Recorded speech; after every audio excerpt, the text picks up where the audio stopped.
तो आज मैं आपको एक अनोखी रहस्यमय कहानी सुनाऊंगा। अगर आप चैनल पर नए हैं तो अभी सब्सक्राइब कर ले, क्योंकि यह मेरा दूसरा नया चैनल है।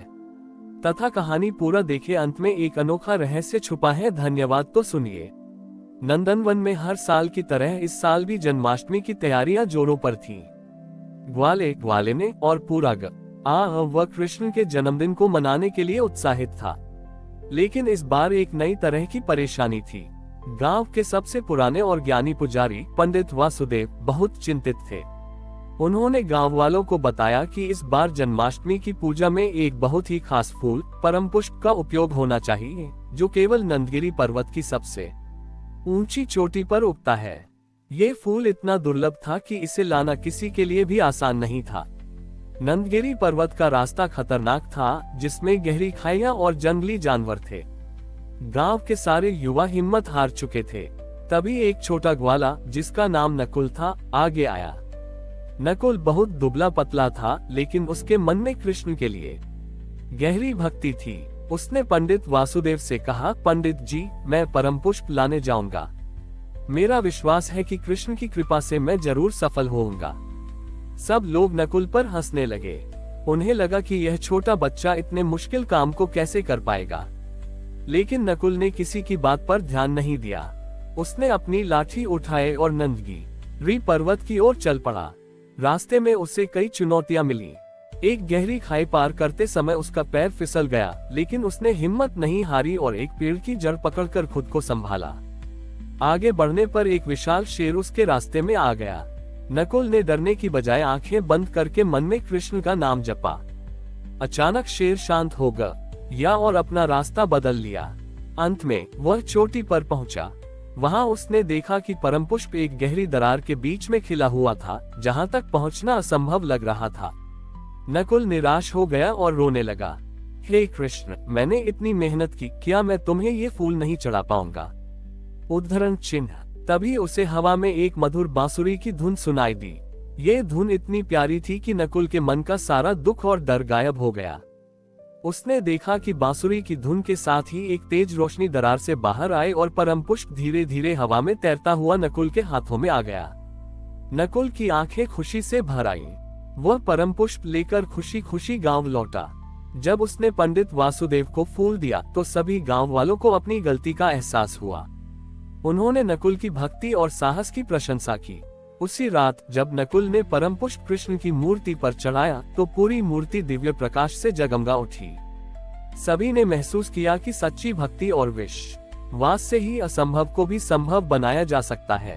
ये जन्माष्टमी न केवल कृष्ण के जन्म का पर्व थी, बल्कि नकुल की भक्ति की विजय का भी प्रतीक बन गई।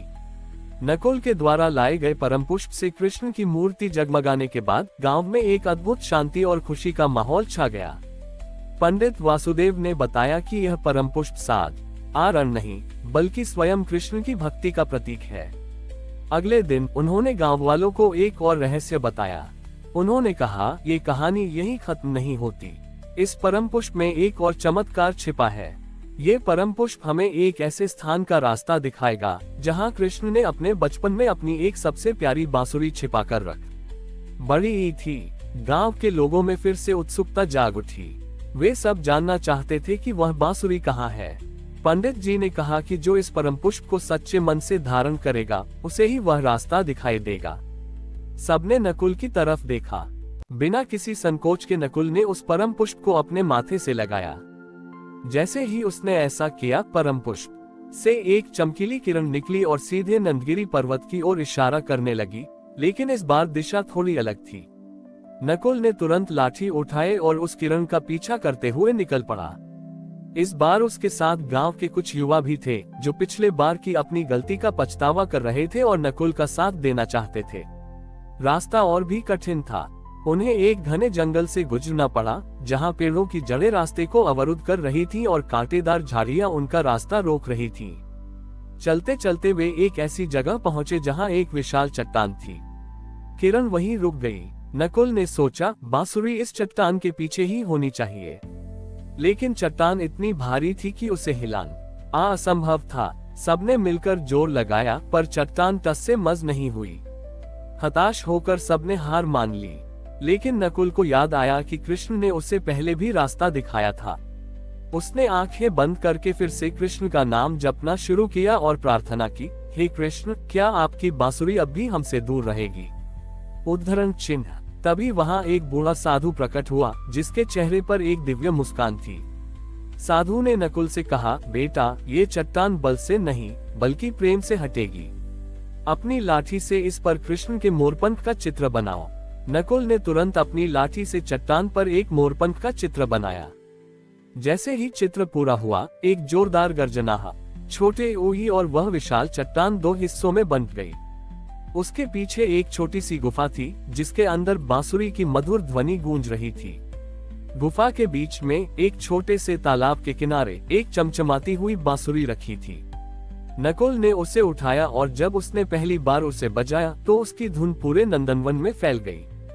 गांव के लोगों को ऐसा लगा जैसे स्वयं कृष्ण वापस आ गए हों। वह बूढ़ा साधु भी गायब हो चुका था। सब समझ गए कि वह कोई और नहीं, स्वयं कृष्ण थे। उस दिन से नकुल नंदनवन के लिए एक नायक बन गया और वह बांसुरी गांव के लोगों के लिए कृष्ण के आशीर्वाद का प्रतीक बन गई।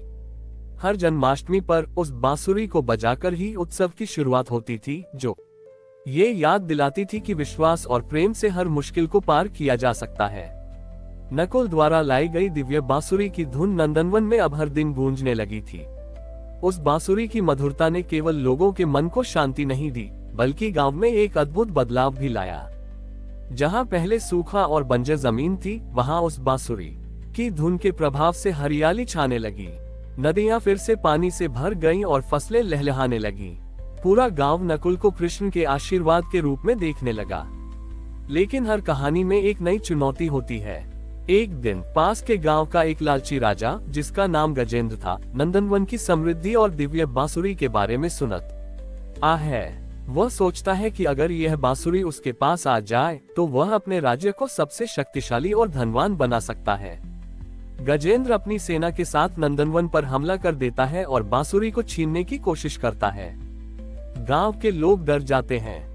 वे जानते थे कि उनकी लाठियां और साधारण हथियार राजा की विशाल सेना का मुकाबला न कर सकते। नकुल भी चिंतित था, लेकिन उसने हार नहीं मानी। उसने गांव वालों से कहा, हमें बल से नहीं बल्कि अपनी भक्ति से इस चुनौती का सामना करना होगा। जैसे ही राजा गजेंद्र का एक सैनिक बांसुरी को छूने की कोशिश करता है, नकुल जोर से कृष्ण का नाम लेता है और बांसुरी से एक तेज चमकदार रोशनी निकलती है।